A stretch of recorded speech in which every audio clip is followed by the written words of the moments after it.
시심으로 함께하는 한간사의 말씀 묵상.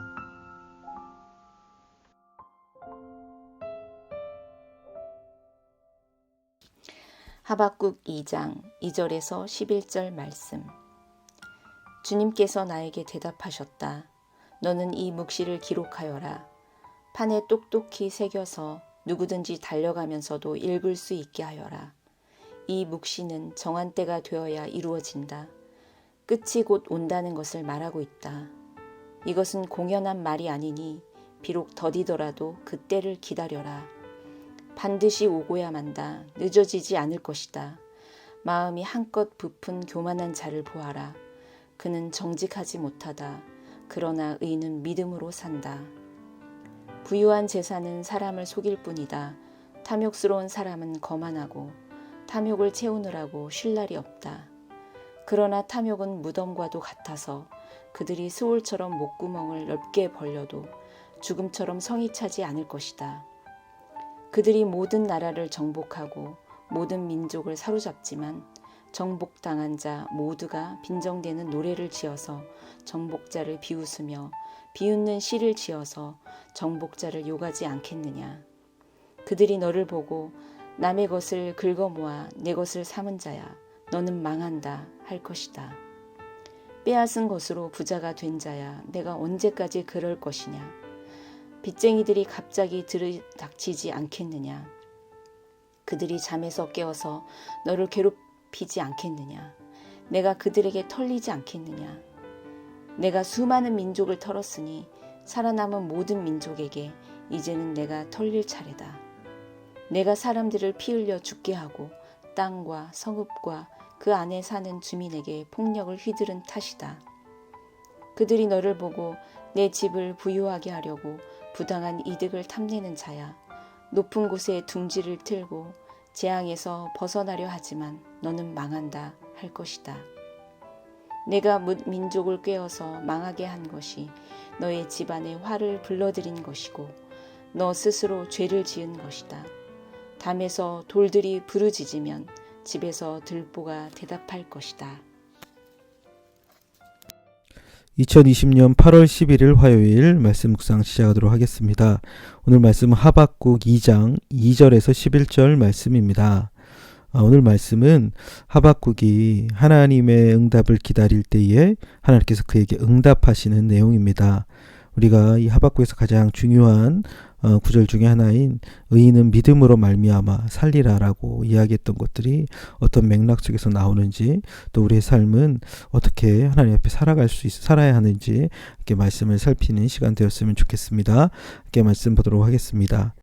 2절 말씀입니다. 주께서 나에게 대답하셨다. 너는 이 묵시를 기록하여라. 판에 똑똑히 새겨서 누구든지 달려가면서 읽을 수 있게 하여라 라고 말씀하고 있죠. 하나님께서 하박국에게 응답하셨다라고 시작하고 있습니다.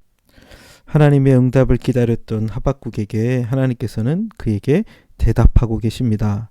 하나님의 응답, 그것은 무엇입니까? 이 묵시를 기록하라라는 것입니다. 하나님께서 하시는 말씀을 그들에게 기록하게 하십니다. 판에 똑똑히 새겨서 누구든지 달려가면서 읽을 수 있게 하여라라고 얘기하죠. 사람들이 잘 알아볼 수 있도록 그것을 똑똑히 새겨 그것을 누구든지 읽고 그것을 볼 수 있게 하라라는 의미입니다. 어떤 의미에서는 그 말씀을 본 사람들이 그 말씀을 또 전하기 위하여 달려가는 모습으로도 우리가 해석할 수 있을 것 같습니다. 하나님께서 그에게 응답하시며 그 말씀을 기록하게 합니다. 그리고 그 말씀을 본 사람들은 그 말씀을 들고 또 다른 사람들에게 전하는 모습들을 이야기한다고 할 수 있겠죠. 그 응답의 내용은 무엇입니까? 3절에서 이 묵시는 정한 때가 되어야 이루어진다. 끝이 곧 온다는 것을 말하고 있다. 이것은 공연한 말이 아니니 비록 더디더라도 그때를 기다려라. 반드시 오고야 만다. 늦어지지 않을 것이다 말씀하고 있죠. 하나님이 주셨던 이 말씀은 하나님이 정한 그 때가 되어야 이루어진다는 것입니다. 끝이 곧 온다는 것이죠. 이 끝은 무엇입니까? 그 말씀이 응답되어지는 그 때를 이야기합니다. 이것은 공연한 말이 아니라 너희가 보기엔 더디게 느껴지더라도 그 때를 어떻게 하라는 거예요? 기다리라. 어떻게 해요? 반드시 그때는 오고야 말 것이다. 늦어지지 않을 것이다 라고 얘기하는 거죠. 하나님께서 그들을 향한 말씀이 이루어질 때가 분명히 올 것이다 라는 것입니다. 뒤에 보면 그 하나님의 응답, 하나님께서 말씀하시는 것은 교만하며 악한 자들에 대한 심판에 대한 이야기죠. 4절을 이어서 보면 마음이 한껏 부푼 교만한 자들을 보아라. 그는 정직하지 못하다. 그러나 의인은 믿음으로 산다 라고 말씀합니다. 마음이 한껏 부푼 교만한 자들을 보라라고 이야기합니다. 이들은 누구입니까? 유다의 어떻게 보면 그 악한 지도자들을 이야기하는 것일 수도 있습니다. 또한 바벨론을 의미하는 것일 수도 있습니다. 그들의 교만한 모습을 보라라는 것입니다. 그들은 어떻다고 이야기합니까? 정직하지 못하다라고 이야기합니다. 그러나 의인은 무엇으로 살아간다고 이야기합니까? 믿음으로 살아간다라는 것입니다. 여기서 의인이 사는 방식과 악인의 사는 방식이 다릅니다. 그들은 교만하며 정직하지 못한 악인의 모습과는 달리 어떻게 삽니까? 믿음으로 살아간다는 것입니다. 하나님의 약속을 신뢰하고 그 약속이 이루어질 줄 믿음으로 그의 삶을 신실하게 살아가는, 하나님의 약속을 의지하여 살아가는 모습들로 보여지고 있다는 것입니다. 그러한 사람들이 바로 의인이라는 것이죠. 하나님과의 온전한 관계 속에 이웃과의 관계를 잘 맺어가는 사람들은 누구입니까? 그 사람들은 하나님의 약속을 붙들고 그 약속에 신실하게 응답하며 살아가는 사람이다 라고 이야기하고 있는 거죠. 그러한 사람들이 실제로 살아가는 자들이다 라는 것입니다. 이것이 바로 하나님께서 그에게 주신 응답이죠. 하나님의 약속을 기록하라고 말합니다. 그리고 그 약속은 반드시 이루어진다는 거예요. 그런데 의인들은 그 하나님의 약속을 의지함으로 자신의 삶 속에 그 말씀을 붙잡고 살아가는 삶, 그것이 바로 살아있는 삶이다라고 이야기하고 있는 것입니다. 우리의 삶은 어떻게 살아가고 있습니까? 하나님의 약속이 성취된다는 것들을 신뢰하며 그 약속을 붙들고 살아가고 있습니까? 아니면 우리 안에 교만함과 정직하지 못한 모습으로 살아가고 있지는 않습니까? 오늘 말씀 속에서 하나님의 응답은 의인은 그 믿음으로 말미암아 살아간다는 것이죠. 이어서 5절부터 11절까지는 이 당시 사람들의 악한 모습들, 그리고 그 악한 모습들에 대한 하나님의 심판이 나옵니다. 5절은 이제 전반적인 그 악의 모습들을 이야기합니다. 부유한 재산은 사람을 속일 뿐이다. 탐욕스러운 사람은 거만하고 탐욕을 채우느라고 쉴 날이 없다. 그러나 탐욕은 무덤과도 같아서 그들이 수월처럼 목구멍을 넓게 벌려도 죽음처럼 성이 차지 않을 것이다. 그들이 모든 나라를 정복하고 모든 민족을 사로잡지만이라고 얘기합니다. 여기 보면 부유한 재산은 사람을 속인다라고 얘기하죠. 여기 보면 이렇게 부유한 재산이라고 나오는데 개역성에서 이것은 술에 대한 이야기입니다. 재산이라는 단어와 술이라는 단어가 어건적으로 좀 비슷한 모습들이 있었던 것 같습니다. 그런데 그들의 모습은 속임는 모습이 있다는 것, 거짓됐다라는 것입니다. 악한 자들의 특징 중에 첫 번째는 그 거짓이라는 거죠.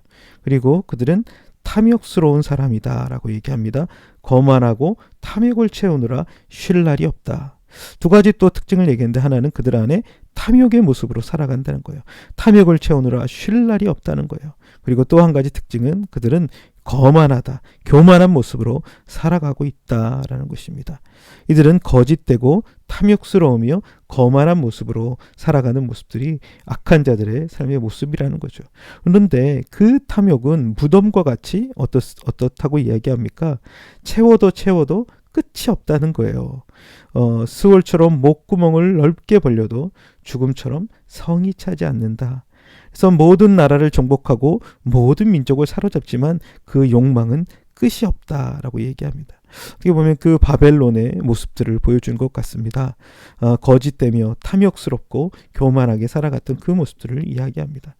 그러면서 이제 그들을 저주하는 사람들의 이야기를 시작하고 있습니다.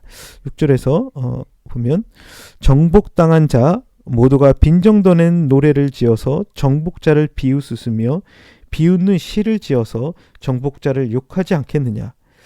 그들이 너를 보고 남의 것을 긁어모아 내 것을 삼는 자야 너는 망한다 할 것이다 얘기하죠. 그들의 첫 번째 저주가 무엇입니까? 남의 것을 긁어모아 내 것을 삼는 자야 너는 망한다 라고 얘기합니다. 그들의 빈정대는 노래를 지어 속담과 같이 그들이 부르는 노래가 있는데 그것은 무엇이라는 것입니까? 남의 것을 긁어모아 내 것을 삼는 자는 망한다, 화가 있다 라고 이야기합니다. 빼앗은 것으로 부자가 된 자야 내가 언제까지 그럴 것이냐라는 것이죠. 악한 자들의 모습은 남의 것들을 가지고 와서 자신의 것을 삼는 사람입니다. 빼앗은 것으로 부자가 된 자들이라는 거죠. 그들의 모습은 7절에서 빚쟁이들이 갑자기 들이닥치지 않겠느냐? 그들이 잠에서 깨어서 너를 괴롭히지 않겠느냐? 내가 그들에게 털리지 않겠느냐라고 얘기합니다. 남의 것을 빼앗은 것을 빚쟁이들에게 빚진 것과 같다는 거예요. 그것은 자신의 것들이 아니라는 거죠. 빚쟁이가 들이닥쳐서 너를 괴롭게 하지 않겠느냐? 내가 그들에게 털리지 않겠느냐? 뺏어온 그들의 남의 것들이 다 나중에는 어떻게 된다는 거예요? 털리게 된다는 거예요. 8절에서도 내가 수많은 민족을 털었으니 살아남은 모든 민족에게 이제는 내가 털릴 차례다. 내가 사람들의 피 흘려 죽게 하고 땅과 성읍과 그 안에 사는 주민에게 폭력을 휘두른 탓이다 라고 얘기하죠. 남의 것을 뺏어온 그들 역시도 어떻게 해요? 수많은 민족에게 털릴 것이다. 이제는 내가 털릴 차례이다 라고 이야기합니다. 그들이 빼앗아 온 것을 다시 털리는 두 가지 중요한 이유를 얘기하는데 그것은 내가 사람들의 피를 흘려 죽게 했다는 거예요. 그리고 또 한 가지는 땅과 성읍에 사는 주민에게 폭력을 휘두른 탓이다. 다른 사람들을 피를 흘리고 뺏어온 것, 폭력을 휘두르고 뺏어온 그 모든 것들은 다 빼앗길 것이다. 다 털릴 것이다. 라고 얘기하는 것이죠. 남의 것을 긁어모아 자기의 것으로 삼은 사람들은 화가 있다. 왜냐하면 그들은 다른 사람의 피를 흘리며 폭력으로 그것을 뺏어왔기 때문이다. 라고 얘기하는 것이죠. 두 번째로 이야기하는 그들의 악한 모습은 무엇입니까? 9절에서 그들이 너를 보고 내 집을 부유하게 하려고 부당한 이득을 탐내는 자야 라고 말하죠. 자신의 집을 부유하게 하려고 부당한 이익을 탐내는 사람들입니다. 그들은 어떻게 된다고 얘기합니까? 망하게 될 것이다 라는 것이죠. 높은 곳에 둥지를 틀고 재앙에서 벗어나려 하지만 너는 망한다 할 것이다 얘기합니다.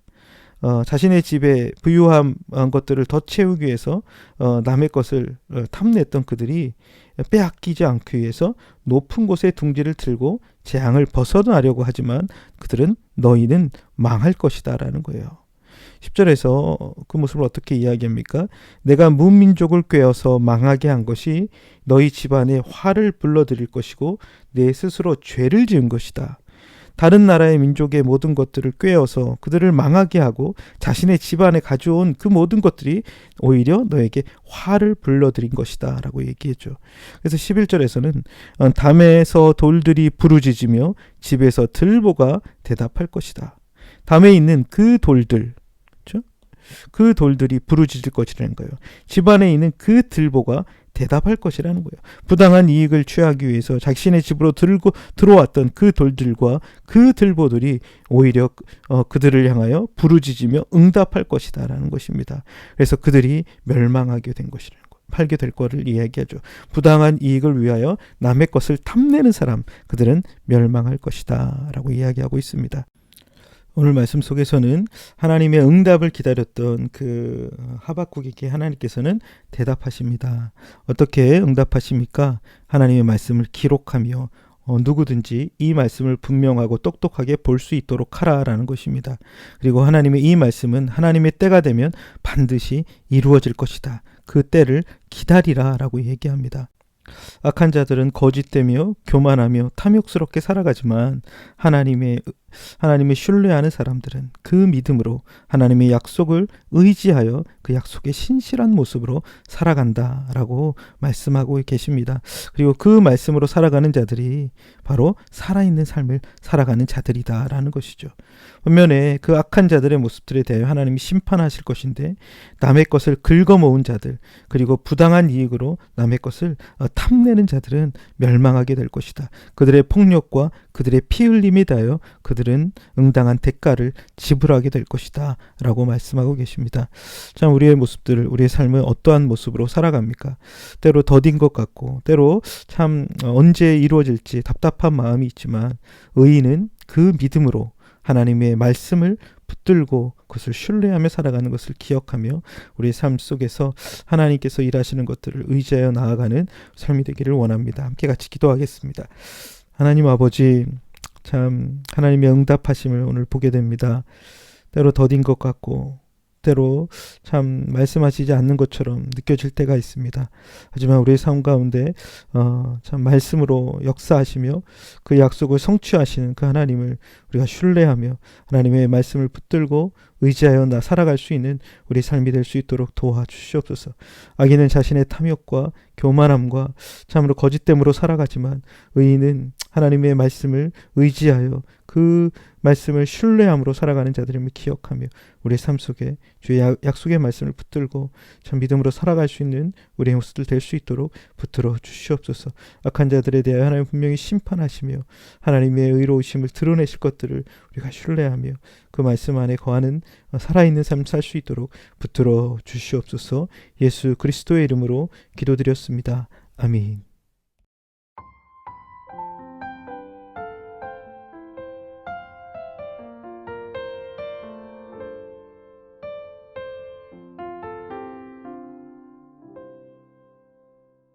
좋아요, 구독 꾹꾹 눌러주세요.